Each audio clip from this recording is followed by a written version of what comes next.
तुम आज की रात मेरे साथ गुजार लो, फिर तुम जितने पैसे कहोगी मैं दे दूंगा।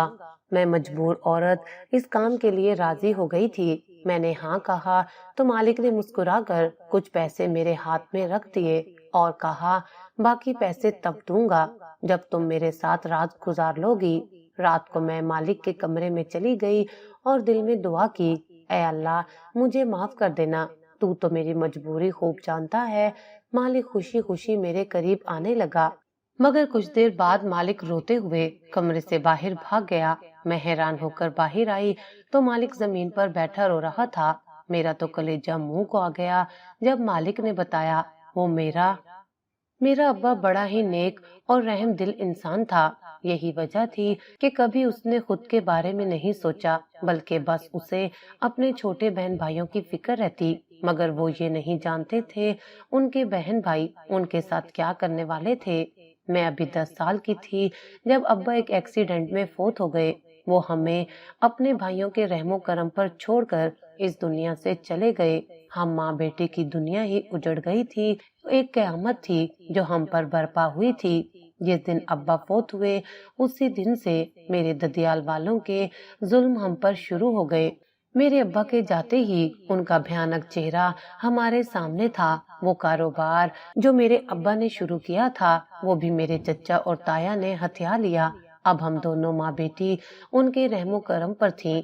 अब्बा की वफात के बाद मेरे ननियान वालों ने अम्मा को साथ चलने के लिए कहा तो अम्मा ने ये कहकर इनकार कर दिया कि इस घर से मेरे शोहर की बहुत सी यादें वाबस्ता हैं, मैं इसे छोड़कर कहीं नहीं जाऊंगी। अम्मा की इस बात से मेरे ददियाल वाले बहुत खुश थे, क्योंकि उन्हें मुफ्त की नौकरानी जो मिल रही थी। सारा दिन अम्मा चच्ची और ताई की चाकरियों में लगी रहती। वो उन दोनों को खुश रखने की हर मुमकिन कोशिश करती, लेकिन इसके बावजूद चाची और ताई अम्मा को 100 तरह की बातें सुनाती और अम्मा के पास आंसू बहाने के सिवा और कोई चारा नहीं था। वो चाहकर भी अम्मा के दुखों का मदावा नहीं कर सकती थी। अब्बा को इस दुनिया से रुखसत हुए काफी दिन गुजर चुके थे। सुबह ही अम्मा ने मुझे स्कूल के लिए तैयार किया और ताया से बोली, भाईजान, आप बच्चों को स्कूल छोड़ने जाएंगे तो नायाब को भी छोड़ देना। ताया नफरत अमेज निगाहों से मेरी तरफ देखते हुए बोले, रहने दो, बस पढ़ लिया जितना पढ़ना था, इसे घर रखो और घर के कामकाज में तुम्हारा हाथ बटाएगी। अम्मा बोले, लेकिन भाई साहब, अभी ये बच्ची है, इसके पढ़ने लिखने के दिन है, काम काज करने के लिए तो पूरी जिंदगी पड़ी है। पढ़ लिख जाए तो आपके साथ मिलकर अपने बाप का कारोबार संभालेगी। ताया अम्मा की तरफ देखते हुए बोले, तुम किस कारोबार की बात कर रही हो? इस कारोबार में तुम लोगों का कोई हिस्सा नहीं, ये सब कुछ हम दोनों भाइयों के नाम है। अम्मा बोली, भाई साहब, ऐसा ना कहें, ये तो आप भी अच्छी तरह जानते हैं कि किस तरह आपके भाई ने इस कारोबार को बुलंदियों तक पहुंचाने के लिए दिन रात मेहनत की है। अब आप उसकी बेटी से ये हक तो ना छीने। ताया हाथ के इशारे से अम्मा को चुप रहने का इशारा करके अपने बच्चों को लेकर चले गए और मैं खड़ी उनको देखती रह गई। मैं अम्मा की टांगों से लिपटते हुए बोली, अम्मा, क्या अब मैं स्कूल भी नहीं जाऊंगी? अम्मा मेरे माथे पर बोसा देते हुए बोली, नहीं मेरी बच्ची, मैं तुम्हें स्कूल जरूर भेजूंगी। मैं आज इस बारे में तुम्हारे चचा से बात करती हूँ। मुझे यकीन है वो मेरी बात जरूर सुनेंगे।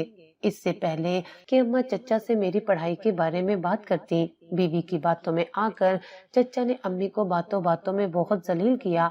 मैं कमरे से बाहर खड़ी सब बातें सुन रही थी। चचा का ऐसा रवैया देखकर मैं सहम गई और दीवार के साथ जा लगी। जैसे ही अम्मा बाहर आई तो मैं उनसे लिपट गई। अम्मा मुझे उठाए कमरे में ले गई तो मैं मासूमाना अंदाज में बोली, अम्मा, क्या अब हमें इन लोगों की बातें सुनना पड़ेंगी? क्या मैं कभी भी स्कूल नहीं जा पाऊंगी? तो अम्मा मुझे अपने सीने से लगाए फूट फूट कर रोने लगी। वो मेरे बाल संवारते हुए बोली, देखो नायाब, जितना तुमने पढ़ लिया काफी है। अब मैं चाहती हूँ कि मेरी बेटी हर वक्त मेरे साथ रहे। तुम्हारे अब्बा तो मुझे छोड़कर चले गए, लेकिन अब मैं तुम्हें खुद से दूर नहीं करना चाहती। मैं जानती थी कि अम्मा ये सब कुछ क्यों और किस वजह से बोल रही हैं। अगले दिन चचा अपनी पूरी फैमिली को लेकर घूमने के लिए बाहर गए तो उनके बच्चों ने वहाँ से बहुत अच्छे अच्छे खिलौने खरीदे। میں حسرت بھری نگاہوں سے ان کھلونوں کو دیکھ رہی تھی۔ میرا جی چاہ رہا تھا کہ قریب جا کر میں بھی ان کے ساتھ کھیلوں۔ جیسے ہی چچا کے بچوں سے کھیلنے کے لیے ان کے پاس گئی تو چاچی نے مجھے بازو سے پکڑ کر جھٹک دیا، جاؤ جا کر اپنی ماں کے ساتھ کام کرو۔ چچا جو کبھی میرے لاڈ اٹھایا کرتے تھے خاموشی سے اپنی بیوی کی حرکت کو دیکھتے رہے مگر منہ سے کچھ نہ بولے۔ اس دن میرا دل خون کے آنسو رویا۔ ہم ماں بیٹی کی اس گھر میں نوکروں جیسی حیثیت تھی، حالانکہ ہم اس گھر اور اس جائیداد میں برابر کے حصے دار تھے۔ اس کے باوجود ہمیں ایسا محسوس کروایا جاتا کہ جیسے ہم لاوارث ہوں۔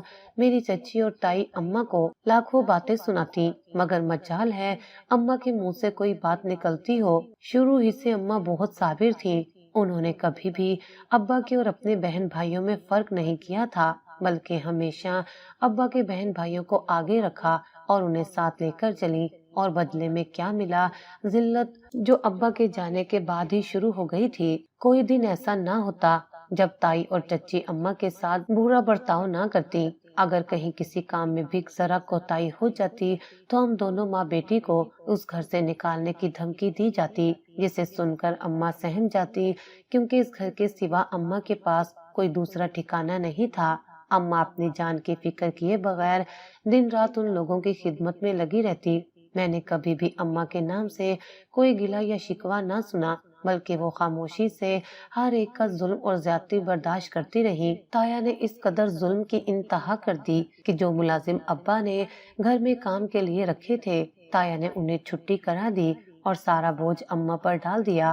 ایک دن تائی نے اماں کو گھر کے سامان کے لیے پیسے دیے اور بولی، جاؤ بازار سے جا کر یہ سامان لے آؤ اور خبردار اگر ذرا بھی ہیرا پھیری کی۔ اماں خاموشی سے سر ہلاتے ہوئے بازار چلی گئیں۔ اماں کے جانے کے بعد چچی مسلسل اماں کو آوازیں دے رہی تھی۔ میں ڈرتے ڈرتے چچی کے کمرے میں گئی۔ مجھے دیکھے بنا چچی بولی، جاؤ میرے لیے چائے بنا کر لاؤ، میرے سر میں شدید درد ہو رہا ہے۔ میں کچن میں تو اکثر اماں کے ساتھ رہا کرتی تھی مگر کبھی بھی اماں نے مجھے چولہے کے پاس نہیں جانے دیا تھا۔ میں نے جیسے تیسے کر کے چائے بنائی اور چچی کے پاس لے گئی۔ جیسے ہی چچی نے چائے کا ایک گھونٹ بھرا تو انہوں نے غصے میں چائے زمین پر گرا دی۔ میں جو چچی کے پاس ہی کھڑی تھی، چائے میرے پاؤں پر گری اور میں جلن سے چلانے لگی۔ چچی کو مجھ پر ذرا رحم نہ آیا۔ میں روتی ہوئی اماں کے کمرے میں چلی گئی۔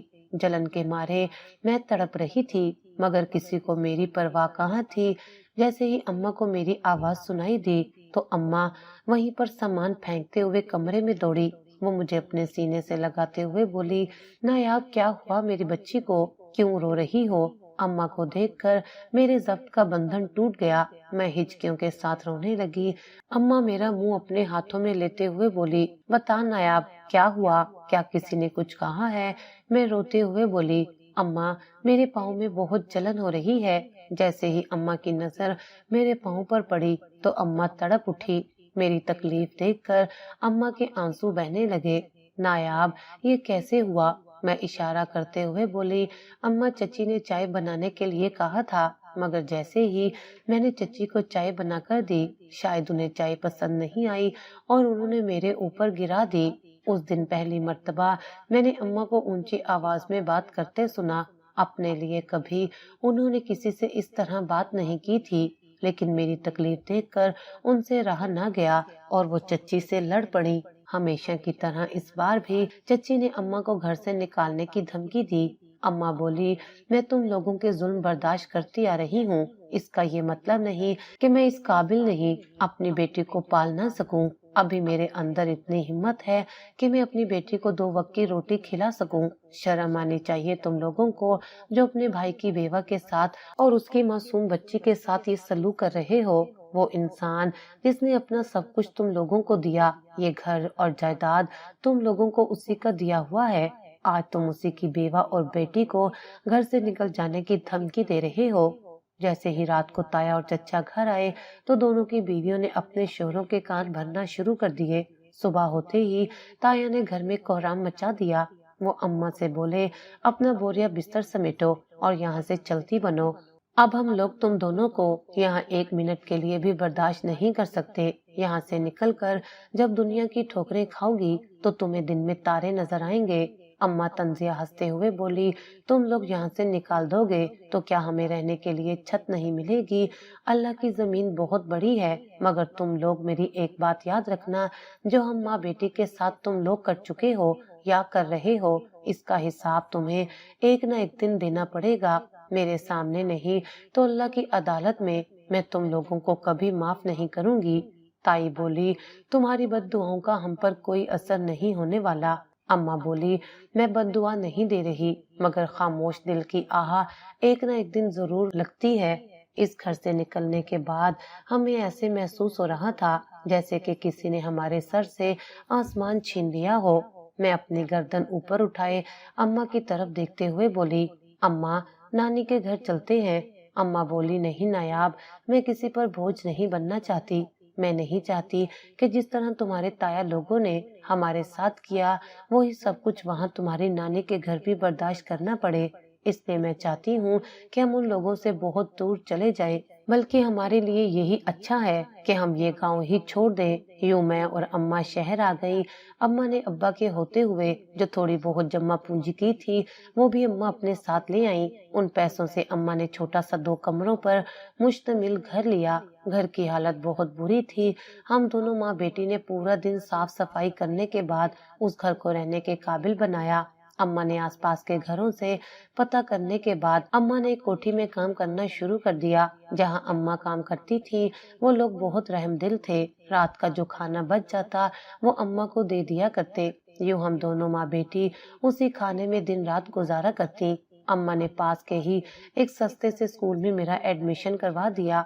मैं खुश थी क्योंकि मैं दोबारा से स्कूल जाने लगी थी। बचपन से ही मुझे पढ़ाई का बहुत शौक था, मगर अब्बा के जाने के बाद मुझसे ये हक ताया लोगों ने छीन लिया था। पहले कुछ महीने तो हमारा गुजर बसर होता रहा, लेकिन उसके बाद हमारे अखराजात के आगे अम्मा की तनख्वाह कम पड़ने लगी। मालिक मकान हर महीने की पहली तारीख को किराया लेने के लिए आ खड़ा होता। अगर वक्त पर किराया न मिलता तो शोर मचा मचा कर पूरा मोहल्ला इकट्ठा कर लेता कि अगर किराया नहीं था तो इस घर में क्यों रह रही हो। मैं तो पहले ही तुम जैसी औरत जात को ये मकान देने के लिए तैयार नहीं था। वो तो मुझे तुम पर तरस आ गया कि तुम अपनी जवान बच्ची को लेकर कहाँ जाओगी, लेकिन तुम मेरी नेकनामी का ये सिला दे रही हो। अगर सुबह तक मुझे किराया न मिला तो मुझे ये मकान खाली चाहिए, फिर ना कहना कि बताया नहीं था। अम्मा बोली, भाई साहब, आप कुछ दिन की तो मोहलत दें, जैसे ही मुझे तनख्वाह मिलेगी मैं आपका किराया अदा कर दूंगी। मालिक मकान बोला, मैं कुछ नहीं जानता, मुझे बस हर हाल में कल तक घर का रेंट चाहिए। उस दिन अम्मा बहुत परेशान और बेबस दिखाई दे रही थी। क्या करूं, मैं कहां से लाऊं? मैं बोली, अम्मा, आप परेशान क्यों होती हैं? जब सुबह होगी तो देखा जाएगा। मैं कुछ सोचते हुए बोली, अम्मा, आप जिस कोठी में काम करती हैं, वहाँ की मालकिन से कहे ना कि वो आपको कुछ पैसे उधार दे दे। आखिर वो इतने अमीर और पैसे वाले लोग हैं, चंद हजार रुपए देने से उन्हें क्या फर्क पड़ जाएगा। अम्मा बोली, तुम्हें क्या लगता है कि मैंने उनसे बात नहीं की थी? मैंने मालकिन से कहा था मुझे कुछ पैसे उधार दे दे, फिर आहिस्ता आहिस्ता मैं हर महीने तनख्वाह से कटवा दूंगी। मगर उन्होंने तो सीधा सीधा जवाब मेरे मुंह पर दे मारा कि मैं यहाँ खैराती खाना नहीं खोलकर बैठी कि जब जिसका दिल चाहे वो आकर ले जाए। जब अपनों ने ही मुश्किल वक्त में हमसे मुंह मोड़ लिया तो गैरों को क्या पड़ी है कि वो मुश्किल वक्त में हमारा साथ दे। मैं अम्मा की गोद में सर रखते हुए बोली, अम्मा, अगर अब्बा ने कुछ हिस्सा हमारे नाम किया होता तो आज हम कम से कम इस हाल में न होते, बल्कि अपनी छत के नीचे बैठे होते। मगर उन्हें तो अपने खुद गर्ज भाइयों पर बहुत मान था। अम्मा गहरी सोचों में गुम होते हुए बोली, नायाब, तुम्हारे अब्बा दूसरों जैसे बिल्कुल भी नहीं थे। वो खुद से ज्यादा दूसरों की परवाह किया करते थे। जैसे वो दिल के साथ थे, उन्हें लगता था कि उनके साथ रहने वाले भी बिल्कुल उन्हीं की तरह के हैं। मगर ये तो उनका वहम था। वो अपने बगल में आस्तीन के सांप पाल रहे थे, जिन्होंने वक्त आने पर उनकी बीवी और बेटी को डस लिया, उन्हें घर से बेघर कर दिया। ये कहते हुए अम्मा रो दी। मैं अम्मा के आंसू साफ करते हुए बोली, अम्मा, अगर आप ही कमजोर पड़ जाएंगी तो मुझे हौसला कौन देगा? आप तो मेरी बहादुर अम्मा हैं, आप फिक्र न करें, इंशाअल्लाह कोई ना कोई हल निकल आएगा। अगली सुबह कोठी वाले जहां अम्मा काम करती थी ان کے ہاں صفے ماتم مچا ہوا تھا۔ اماں تو سوچ کر گئی تھی کہ بیگم صاحبہ سے اگلے مہینے کی تنخواہ لے کر مکان کا کرایہ چکتا کریں گی، مگر جب اماں کوٹھی گئی تو وہاں کا منظر ہی اور تھا۔ اماں حیرت سے وہاں پر جمع لوگوں کو دیکھنے لگی اور سوچنے لگی کہ نہ جانے یہاں اتنے لوگوں کی بھیڑ کیوں ہے۔ لوگوں کی بھیڑ سے گزر کر جب اماں اندر گئی تو دو چھوٹی چھوٹی بچیاں جو کہ بیگم صاحبہ کی میت کے پاس بیٹھی رو رہی تھی، یہ دیکھ کر اماں کا کلیجہ منہ کو آ گیا۔ وہ اتنی معصوم اور پیاری بچیاں تھیں کہ پہلے دن سے ہی اماں کی ان سے اچھی خاصی دوستی ہو گئی۔ آج وہی پھولوں جیسے کھلے چہرے مرجھائے ہوئے تھے۔ بیگم صاحبہ کی موت کا سن کر اماں کو یقین ہی نہیں آ رہا تھا، کیونکہ ابھی کل ہی جب اماں کام ختم کرنے کے بعد گھر گئیں تو بیگم صاحبہ اچھی خاصی تھی۔ راتوں رات ہی نہ جانے کیا بنا کہ وہ اپنے شوہر اور اپنی بیٹیوں کو ہمیشہ کے لیے چھوڑ کر اس دنیا سے چلی گئی۔ اماں اپنی پریشانی بھول کر ان لوگوں کی دل جوئی میں لگ گئیں۔ بیگم صاحبہ کے شوہر تو اپنی بیوی کے صدمے میں خود کو بھلائے بیٹھے تھے۔ اس نازک وقت میں اماں نے صاحب کے بچوں کو اچھے سے سنبھالا۔ دن رات اماں کوٹھی میں ہی رہتی۔ اماں تو یہ بھی بھول چکی تھی کہ ان کی اپنی بھی ایک بیٹی ہے۔ اس دن 3 دن کے بعد اماں گھر لوٹی تو نہ جانے مجھے کیوں بہت کمزور سی لگ رہی تھی۔ نیند پوری نہ ہونے کی وجہ سے اماں کی آنکھوں کے نیچے سیاہ ہلکے پڑ چکے تھے۔ اماں کو دیکھ کر میں بولی، اماں دیکھ تو نے اپنی کیا حالت کر رکھی ہے۔ اماں بولی، نایاب تو سوچ، جن چھوٹی چھوٹی بچیوں کی ماں انہیں اتنی سی عمر میں چھوڑ کر چلی گئی، ان کی کیا حالت ہوگی۔ انہیں تو ابھی تک یقین نہیں آتا کہ ان کی ماں اس دنیا میں نہیں رہی۔ ان کے معصوم چہروں کو دیکھ کر میرا تو جیسے دل پھٹتا ہے۔ میں بولی، اماں ہمارے ساتھ یہ سب ہو چکا ہے، اس لیے آپ کو ان کی تکلیف کا اس قدر احساس ہے۔ آہستہ آہستہ وقت ان کے زخموں پر مرہم رکھ دے گا۔ اماں بولی، اچھا تم یہ بتاؤ، مال کے مکان دوبارہ تو نہیں آیا تھا؟ میں کپڑوں کو تہہ لگاتے ہوئے بولی، اماں یہ ہو سکتا ہے کہ وہ نہ آئے، آج کے دور میں کون کسی کی مجبوری سمجھتا ہے۔ پھر بھی میں نے ان سے کہہ دیا تھا کہ اماں نے آج بیگم صاحبہ سے تنخواہ لینی تھی، لیکن انہیں کیا معلوم تھا کہ ان کے جانے سے پہلے ہی بیگم صاحبہ یہ دنیا چھوڑ کر چلی جائیں گی۔ اب کچھ دن تو آپ کو صبر کرنا پڑے گا، کیونکہ اتنی جلدی اماں ان سے تنخواہ کے بارے میں بات کرتی تو اچھی نہیں لگتی۔ تو وہ خاموشی سے چلے گئے۔ اماں ویسے مجھے امید نہیں تھی، مجھے تو ڈر تھا کہ وہ دوبارہ سے شور مچا کر محلہ اکٹھا نہ کر لیں۔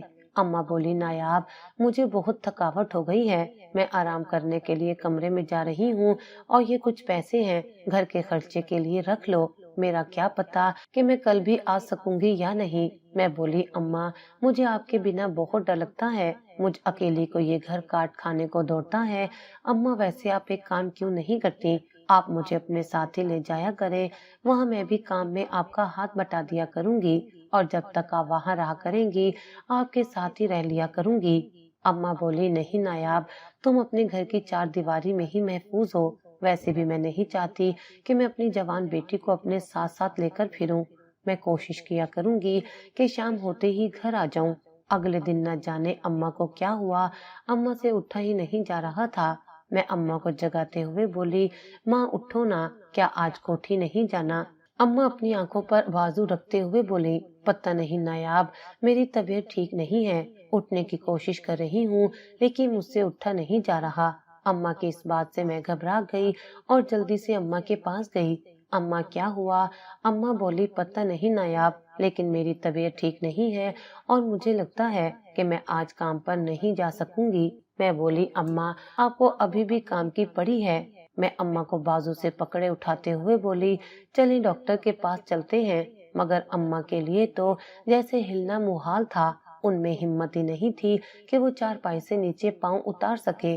بہت کوشش کے بعد سہارا دے کر میں نے اماں کو کھڑا کیا اور گلی کے اینڈ پر موجود کلینک میں ڈاکٹر کے پاس لے گئی۔ ڈاکٹر نے انجیکشن لگا کر اماں کو کچھ دوائیاں دی، لیکن اماں کو ان سے بھی کچھ فرق نہ پڑا۔ دن بدن ماں کی طبیعت بگڑتی جا رہی تھی، جو کہ میری پریشانی میں مزید اضافہ کر رہی تھی۔ نہ تو میرے پاس اتنی رقم تھی کہ میں اماں کو ہسپتال لے جاتی۔ ان 2-4 دنوں میں ہی گھر میں کھانے کے لالے پڑ گئے۔ ایک دن میں اماں سے بولی، اماں کیوں نہ میں آپ کی جگہ جا کر اس کوٹھی میں کام کروں؟ अम्मा बोली, नहीं नायाब, कोई जरूरत नहीं, मैं कल से खुद ही काम पर जाया करूंगी। अब मैं इतनी भी बीमार नहीं कि अपनी जगह तुम्हें लोगों के घरों में काम के लिए भेजा करूं। मैं बोली, अम्मा, आपकी तबीयत इस बात की इजाजत नहीं देती, और फिर औलाद ही मुश्किल वक्त में अपने माँ बाप का सहारा बनती है। बहुत मुश्किलों से मैंने अम्मा को कोठी में जाकर काम करने के लिए मनाया। जब मैं वहां गई तो मेरी आंखें इतना खूबसूरत घर देखकर खुली की खुली रह गईं। जब मैं कोठी के अंदर दाखिल हुई तो न जाने वो कौन शख्स था जो अखबार पढ़ने में मसरूफ था। मुझे देखकर बोला, आप कौन और आप अंदर क्या लेने जा रही हैं? मैंने अपना तारुफ करवाया। मेरी अम्मा बीमार हैं और मैं उनकी जगह काम किया करूंगी। अम्मा का सुनकर वो इंसान फिक्रमंदी से अम्मा के मुतालिक पूछने लगा, क्या हुआ उनको? मैं अपनी नजरें झुकाए हाथ मसलते हुए बोली, पता नहीं, मगर दिन ब दिन अम्मा की तबीयत बिगड़ती जा रही है। वो तो आज भी जिद कर रही थी कि वो खुद ही काम पर आएंगी, मगर मैंने उन्हें मना कर दिया कि आपकी तबीयत अब इस बात की इजाजत नहीं देती कि आप कोठी में जाकर काम करें। इसलिए साहब, उनकी जगह मैं आई हूँ। जो भी काम है आप मुझे बता दें। मैं आपको यकीन दिलाती हूँ कि मैं आपको कभी भी शिकायत का मौका नहीं दूंगी। सारा काम अच्छे से करूंगी। साहब बोले, अच्छा, तुम अंदर किचन में जाओ और जो भी काम तुम्हें समझ आए वो कर लो। अब यहाँ इस घर में और तो कोई औरत है नहीं और मुझे घर के कामों का कुछ पता नहीं। मैं जाने के लिए आगे बढ़ी तो साहब बोले, सुनो, तुम्हारा नाम क्या है? मैं बोली, नायाब। मुझे ऐसे किसी गैर मर्द के सामने अपना नाम बताना बहुत अजीब सा लग रहा था। साहब बोले, मेरे लिए चाय बनाकर लाओ। मैं जी कहती हुई किचन में चली गई। इस कदर खूबसूरत किचन मैंने अपनी जिंदगी में पहली मर्तबा देखा था। वहाँ हर चीज वाफिर मिकदार में पड़ी देखकर मैं हवेली में रहने वाले लोगों की किस्मत पर रश करने लगी। मुझे हवेली में काम करते हुए काफी दिन हो चुके थे, मगर साहब ने तनख्वाह देने का नाम ना लिया। तो एक दिन मैंने खुद ही साहब से बात करने का सोचा। मैं बात करने के लिए साहब के कमरे की तरफ गई। इससे पहले कि मैं दरवाजे पर दस्तक देती, मुझे अंदर से किसी के रोने की आवाज आने लगी। जब मैंने गौर से सुना तो वो आवाज साहब की थी, लेकिन साहब क्यों रो रहे थे उसकी वजह मैं ना जान पाई। घर आकर ये बात मैंने अम्मा को बताई तो अम्मा बोली, नायाब, साहब अपनी बीवी से बहुत मोहब्बत करते थे। उनकी बीवी ने इस घर को एक जन्नत की मानिंद बना रखा था। क्या ये दुख साहब के लिए कम है कि उनकी छोटी छोटी बेटियां अपनी माँ के बगैर कैसे रह रही होंगी? जिस तरह ये मरला एक औरत पर भारी होता है, उसी तरह एक मर्द अपनी बीवी के जुदा होने के बाद टूटकर बिखर जाता है। एक माँ अपने बच्चों को माँ और बाप दोनों बनकर पाल सकती है, मगर जो एक मर्द है वो एक माँ की कमी को कभी भी पूरा नहीं कर सकता। मैं बोली, अच्छा, तो क्या अम्मा साहब अपनी बीवी को याद करके रो रहे होंगे? अम्मा बोली, पता नहीं नायाब, ये तो खुदा ही जानता है। दिन ब दिन अम्मा की हालत बिगड़ रही थी और मेरे पास बिल्कुल भी पैसे ना थे कि मैं अम्मा को पास वाले क्लिनिक से ही दवा ला देती। जब भी मैं अम्मा की तरफ देखती तो मुझे एक परेशानी से लाहक होती। एक दिन सुबह जाते ही मैं साहब के कमरे में गई। साहब अपने सामने फाइलें फैलाए न जाने कौन सी परेशानी में थे। मुझे समझ नहीं आ रहा था कि मैं कैसे बात करूं। मैं बोली, साहब, वो मुझे अम्मा के इलाज के लिए कुछ पैसे चाहिए थे। साहब गुस्से से बोले, तुम्हें नजर नहीं आ रहा मैं काम में बिजी हूँ? तुम जैसे लोगों को तो बस हर वक्त पैसा ही चाहिए होता है। उन्होंने कुछ पैसे साइड पर रखे और बोले, ले लो, कमी पेशी बाद में मुझे बता देना। अब फिलहाल मेरे पास टाइम नहीं है, अब जाओ यहाँ से, और दोबारा जब भी मेरे कमरे में आना तो नॉक करके आना। मैं इस बात में सर हिलाते हुए बोली, जी साहब। सारा दिन काम के बाद जब शाम को मैं घर लौटी, अभी मैं घर के अंदर दाखिल हुई थी तो मुझे अम्मा के जोर जोर से खांसने की आवाज आई। खांस खांस कर अम्मा बेहाल हो रही थी। मुझसे अम्मा की हालत देखी नहीं जाती थी। अम्मा को पानी का गिलास देते हुए मैं बोली, अम्मा चलो उठो, मैं तुम्हें अस्पताल ले चलती हूँ। अम्मा बोली, क्या साहब से तनख्वाह मिल गई? मैं बोली, जी अम्मा, लेकिन अभी सिर्फ कुछ पैसे ही मिले हैं। अम्मा बोली, आज फिर मालिक के मकान आया था, मैंने उसको बोला था कि शाम तक तुम्हें तुम्हारा किराया मिल जाएगा तो ये पैसे उसे दे देना। मैं बोली, मगर अम्मा, आपकी दवाई? अम्मा बोली, तुम मेरी फिक्र मत करो, कुछ नहीं होगा मुझे। वैसे भी मेरी दवाई से ज्यादा जरूरी इस घर का किराया है। کیونکہ مکان کے مالک نے دھمکی دی ہے کہ اگر اسے آج کرایہ نہ ملا تو یہ گھر وہ ہم سے خالی کروا لے گا۔ یہ سن کر میں خاموش ہو گئی۔ میں اور کر بھی کیا سکتی تھی؟ رات کو میں اپنے بستر پر یہی سوچ رہی تھی کہ آخر ایسا کیا کروں جس سے گھر کے اخراجات اور اماں کا علاج ہو سکے، کیونکہ اماں کو دیکھنے سے ایسا لگتا تھا کہ انہیں کوئی چھوٹی موٹی بیماری نہیں، وہ دن بدن ہڈیوں کا ڈھانچہ بنتی جا رہی تھی۔ جب بھی میں اماں کی طرف دیکھتی تو میں اندر ہی اندر گھٹتی کہ میں ماں کے لیے کچھ نہیں کر پا رہی تھی۔ ایک صبح جب میں کام کے لیے نکلی تو پاس میں کچھ بچے پارک میں کھیل رہے تھے۔ میں بھی وہیں ایک بینچ پر بیٹھ گئی اور ان بچوں کو دیکھنے لگی کہ کتنی بے فکری کی ہے ان کی زندگی، مگر میں تو اس عمر میں بھی دوسروں کے سخت رویوں سے بھی سہم جاتی تھی۔ میں اپنی ہی پریشانیوں اور سوچوں میں گم بیٹھی تھی کہ اچانک میرے برابر میں ایک عورت آ کر بیٹھی۔ وہ میرے چہرے کو باغور دیکھنے لگی تو میں اس سے تھوڑا ہٹ کر بیٹھ گئی۔ وہ عورت اپنے حلیے سے کافی والہانہ معلوم ہوتی تھی۔ اس کی نظریں مسلسل میرے چہرے اور میرے جسم کا احاطہ کیے ہوئے تھی۔ مجھے اس عورت سے وحشت سی ہونے لگی۔ میں بولی، کون ہے آپ؟ وہ میری بات کو نظر انداز کیے بولی، لگتا ہے تم کسی مشکل کا شکار ہو۔ میں اس کی طرف دیکھتے ہوئے بولی، آپ کو کیسے پتا؟ دیکھو لڑکی، تم میری بات چھوڑو، مجھے پتا ہے کہ تم کسی مشکل میں ہو اور تمہیں پیسے کی بہت ضرورت ہے۔ میں ٹھیک کہہ رہی ہوں نا؟ میں نے سر ہلانے میں ہی اکتفا کیا۔ وہ کہنے لگی، اگر تم چاہو تو میں تمہیں ایک ایسے کام پر لگا سکتی ہوں جہاں صرف پیسہ ہی پیسہ ہے، اور اس کے لیے تمہیں محنت بھی کرنے کی ضرورت نہیں، کیونکہ تم حسین ہی اس قدر ہو کہ کوئی بھی تمہارے لیے لاکھوں لٹا دے گا۔ مجھے اس عورت کے ارادے کچھ ٹھیک نہیں لگ رہے تھے۔ اس کے باوجود میں بولی، مجھے کیا کرنا ہوگا؟ تو وہ میرے چہرے پر آئی بالوں کے لٹ کو پیچھے کرتے ہوئے بولی، وہ جب تم میرے ساتھ جاؤ گی اس کے بعد تمہیں سب پتہ چل جائے گا۔ وہ جانے کے لیے اٹھی تو پیچھے مڑ کر بولی، اگر تم یہ کام کرو گی تو تمہارے سب مسائل حل ہو جائیں گے۔ میں کل پھر یہاں اسی جگہ تمہارا انتظار کروں گی۔ یہ کہہ کر وہ عورت چلی گئی۔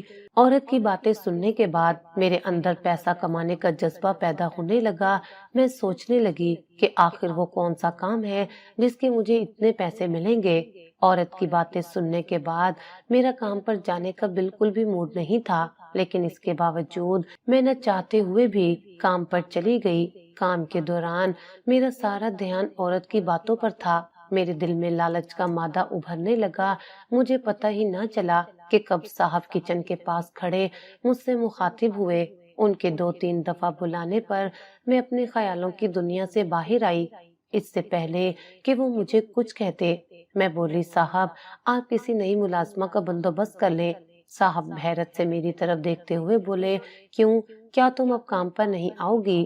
میں نظریں جھکائے بولی، نہیں صاحب، میں کل سے نہیں آؤں گی، مجھے کسی دوسری جگہ کام مل گیا ہے، کل سے میں وہیں جایا کروں گی۔ ویسے بھی جتنی میری یہاں پر تنخواہ ہے اس میں تو بہت مشکل سے گھر کا کرایہ دیا جاتا ہے، لیکن جہاں اب مجھے نوکری ملی ہے وہاں سے تو مجھے بہت سا پیسہ ملے گا۔ صاحب طنزیہ ہنستے ہوئے بولے، نایاب، کیا تمہیں بینک میں تو نہیں جاب مل گئی؟ کیونکہ زیادہ پیسہ تو وہیں ہوتا ہے۔ میں کھوئے کھوئے لہجے میں بولی، پتہ نہیں صاحب، کل مجھے پارک میں ایک عورت ملی تھی، میں تو اسے جانتی تک نہیں۔ آج بھی دنیا میں ایسے بہت سے لوگ ہیں جو دوسروں کی پریشانی سمجھتے ہیں۔ صاحب بولے، اچھا تو پھر یہ تمہارا اٹل فیصلہ ہے کہ تم کل سے یہاں کام پر نہیں آؤ گی؟ میں بولی، صاحب اس لیے تو میں آپ کو پہلے بتا رہی ہوں، کسی دوسری ملازمہ کو بندوبست کر لے۔ کام سے جاتی ہی میں نے ماں کو اس عورت کے بارے میں بتایا۔ اماں بولی، دیکھنا یاب، تم بہت بھولی ہو اور یہ دنیا بہت شاطر ہے، اگر میں بیمار نہ ہوتی تو کبھی بھی تمہیں باہر قدم نہ رکھنے دیتی۔ نہ جانے وہ عورت کون ہے، کیا کرتی ہے۔ نایاب، میں تمہیں بتا رہی ہوں کہ تم وہاں نہیں جاؤ گی۔ میں اپنے علاج کے لیے تمہیں کسی مشکل میں نہیں ڈال سکتی، جو ہے جیسا ہے ہمیں اسی میں گزارا کرنا ہے۔ میں اکتا کر بولی، اماں تھک چکی ہوں میں ان آئے دن کی پریشانیوں سے، کچھ تو مجھے کرنا ہی ہوگا ورنہ ایسے ہی ساری زندگی کیسے گزرے گی۔ میں آپ کو بتا رہی ہوں، میں صبح اس عورت کے ساتھ ضرور جاؤں گی۔ اماں کی آنکھوں میں آنسو آ گئے۔ اماں بولی، بہت بڑی ہو گئی ہو نا تم جو اپنے فیصلے خود کرنے لگی ہو، اب تم ماँ کی کہاں سنو گی؟ میں اماں کے قدموں میں بیٹھتے ہوئے بولی، اماں یہ سب میں آپ کے لیے کر رہی ہوں، میں آپ کو یوں اس طرح تکلیف میں نہیں دیکھ سکتی، میرے پاس پیسے ہوں گے تو میں آپ کا کسی اچھے ہسپتال سے علاج کرواؤں گی۔ آخر میری ضد کے آگے اماں کو گھٹنے ٹیکنے پڑے۔ اس دن میں صبح جلدی اٹھ گئی، اماں کو ناشتہ دیا، گھر کی صاف صفائی کرنے کے بعد بولی، اچھا اماں اب میں چلتی ہوں، یہ نہ ہو کہ وہ عورت وہاں پارک میں میرا انتظار کر کے چلی جائیں۔ اماں منہ میں قرآن آیات پڑھ کر میرے اوپر پھونک رہی تھی۔ وہ بولی، نایاب اپنا خیال رکھنا اور یہ چادر اپنے اوپر اچھے سے اوڑھ لو، اللہ تمہیں ہر برے ہاتھ سے اور ہر بری نظر سے محفوظ رکھے، دیکھو جلدی لوٹ آنا، مجھے تمہاری فکر لگی رہے گی۔ میں بولی، آپ فکر کیوں کرتی ہیں، میں اس قابل ہوں کہ خود کی حفاظت کر سکوں، آپ پریشان نہ ہوں، میں جلد آنے کی کوشش کروں گی۔ جب میں پارک پہنچی تو وہ عورت اسی بینچ پر بیٹھی پہلے سے ہی میری منتظر تھی۔ مجھے دیکھتے ہی وہ اٹھ کھڑی ہوئی، مجھے یقین تھا کہ تم ضرور آؤ گی، چلو میرے ساتھ۔ وہ عورت مجھے گاڑی میں بٹھائے ایک حویلی نما گھر میں لے گئی جو دیکھنے میں بہت عجیب و غریب تھا۔ گاڑی سے اترنے کے بعد ہم دونوں اندر چلی گئیں تو اندر عجیب ہی ماحول تھا۔ اس عورت نے میری ملاقات ایک اڈھیر عمر عورت سے کروائی جو ہاتھوں اور بالوں میں سفید موتی کے گجرے پہنے ہوئے تھی۔ مجھے دیکھتے ہی وہ بولی، ارے شبنم یہ کہاں سے لے کر آئی ہو؟ سونے کی چڑیا، یہ تو بہت ہی خوبصورت ہے اور جوانی تو اس کے انگ انگ سے ٹپک رہی ہے۔ شبنم بڑی مکاری سے ہنستے ہوئے بولی، رقیہ بائی بیچاری حالات کی ماری ہوئی ہے، اسے اپنی ماں کے علاج کے لیے پیسوں کی بہت ضرورت ہے، تو میں نے سوچا کیوں نہ میں اس کی مشکل آسان کر دوں، اس لیے میں اس کو اٹھا کر یہاں لے آئی۔ رقیہ بائی بولی، اے لڑکی تم جانتی ہو نا کہ تمہیں یہاں پر کیا کرنا ہوگا؟ میں نہ سمجھی سے دونوں کی طرف دیکھنے لگی، گھبراہٹ کے مارے میرا حلق خشک ہو رہا تھا۔ میں بولی، نہیں۔ شبنم بولی، اتنی بھولی تو تم ہو نہیں جو تمہیں معلوم نہ ہو کہ یہاں کوٹھے پر کیا ہوتا ہے۔ کوٹھے کا نام سن کر میرے تو جیسے قدموں کے نیچے سے زمین نکل گئی، کیونکہ کوٹھے جیسے لفظ کا استعمال ہم شریف گھرانوں میں بہت نازیب سمجھا جاتا تھا۔ میں پریشانی سے ادھر ادھر دیکھتے ہوئے بولی، کیا یہ کوٹھا ہے؟ میں نے ادھر ادھر نظر دوڑائی تو مجھے وہاں پر طبلے اور گھنگرو پڑے ہوئے نظر آئے، میرے تو جیسے پسینے چھوٹنے لگے۔ میں ان سے کچھ قدم پیچھے ہٹتی ہوئی بولی، نہیں مجھے نہیں کرنا یہاں کام، مجھے گھر جانا ہے۔ رقیہ بائی غصے سے شبنم کی طرف دیکھتے ہوئے بولی، میری نظروں سے دور لے کر جاؤ اس لڑکی کو۔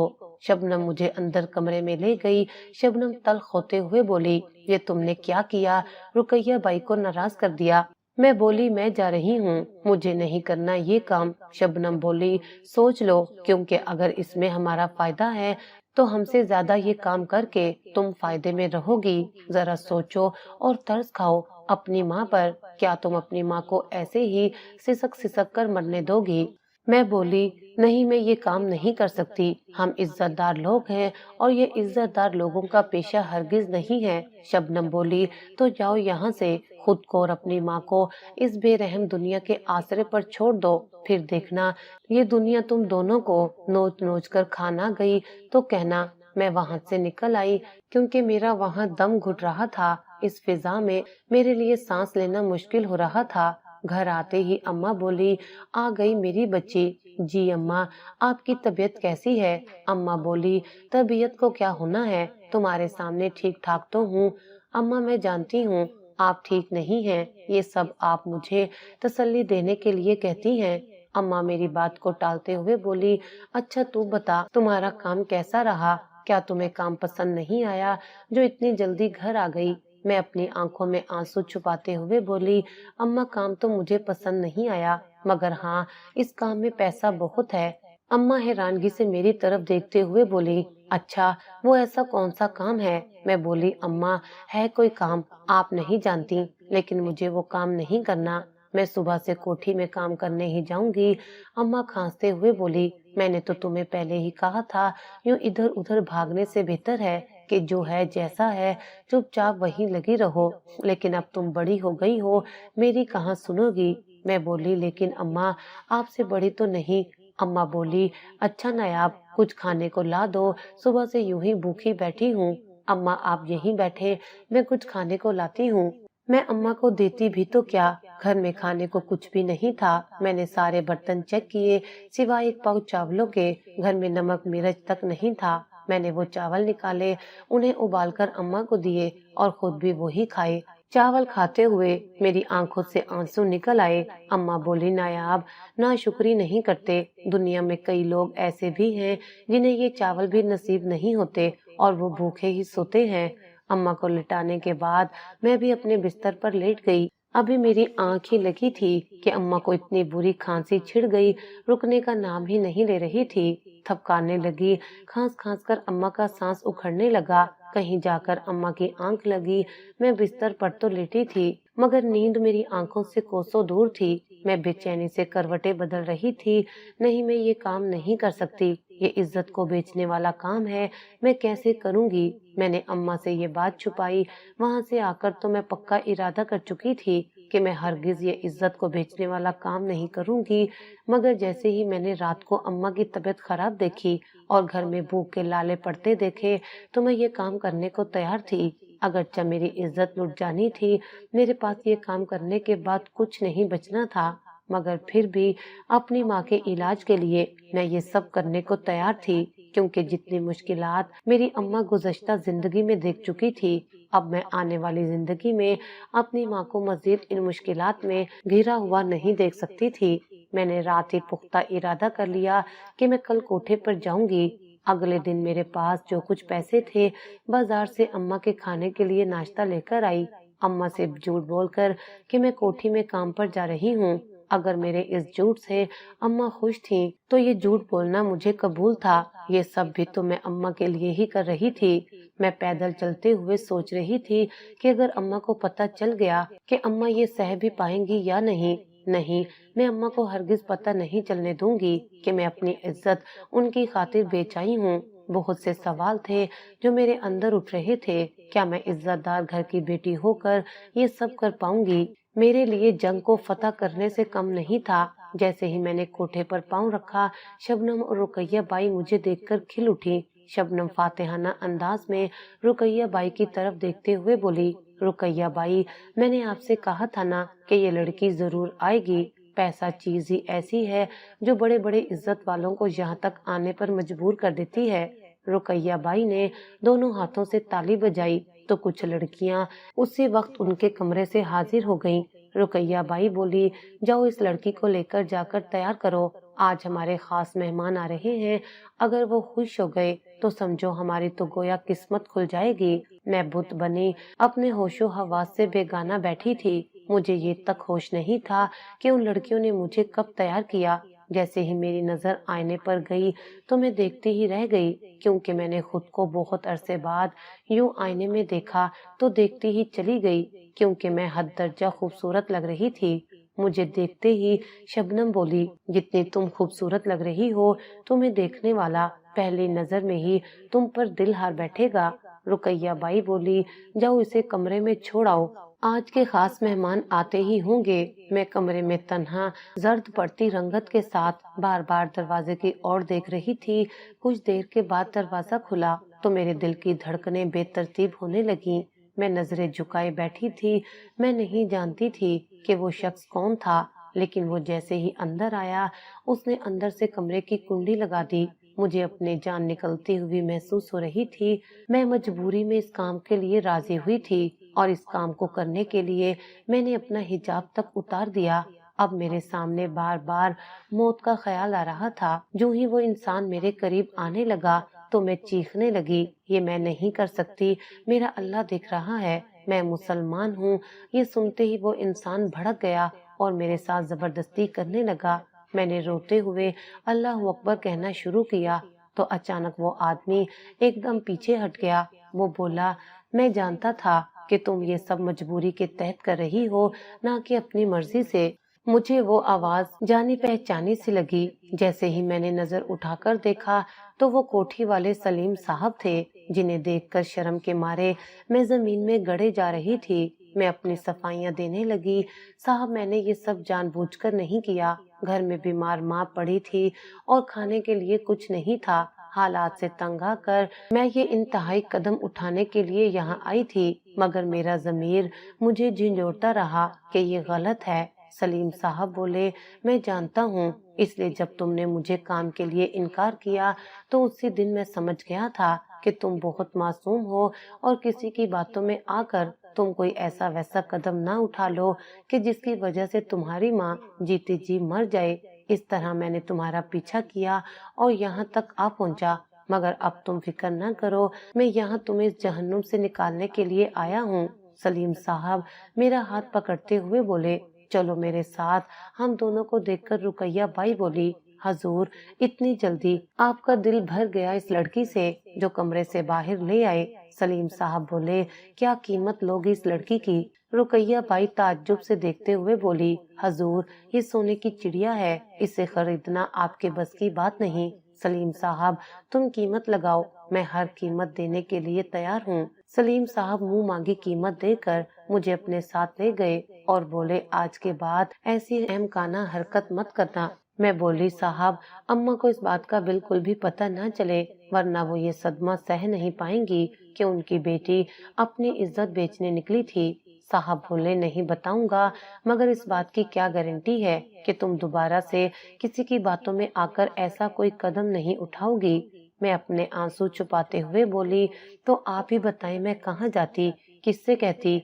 अम्मा के इलाज के लिए आपने तो जो सिर्फ चंद हजार दिए थे, उसमें तो हमारे घर का रेंट ही पूरा हुआ। साहब बोले, अब तुम्हें फिक्र करने की कोई जरूरत नहीं, चलो मैं तुम्हें घर छोड़ाता हूँ, साथ में तुम्हारी अम्मा से भी मुलाकात हो जाएगी। वैसे भी मुझे उनसे जरूरी बात कहनी है।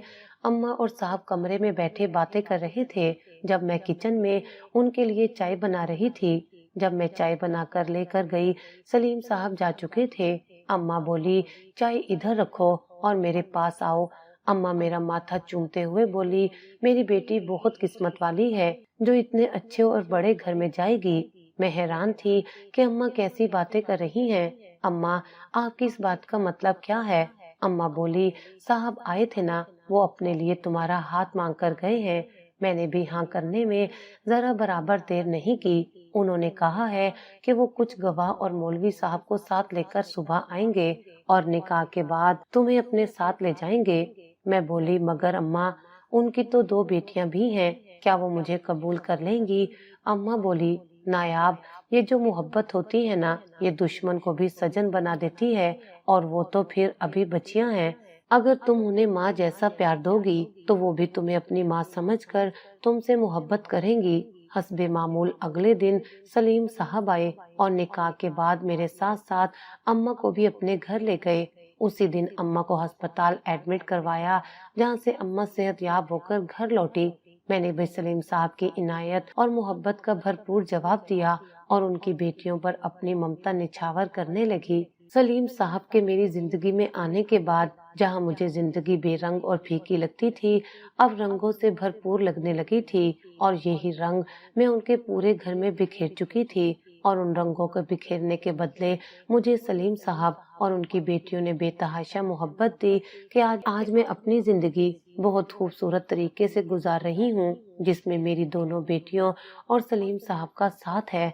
और मैं ये साथ पाकर खुद को दुनिया की खुशकिस्मत तरीन औरत तस्वुर करती हूँ।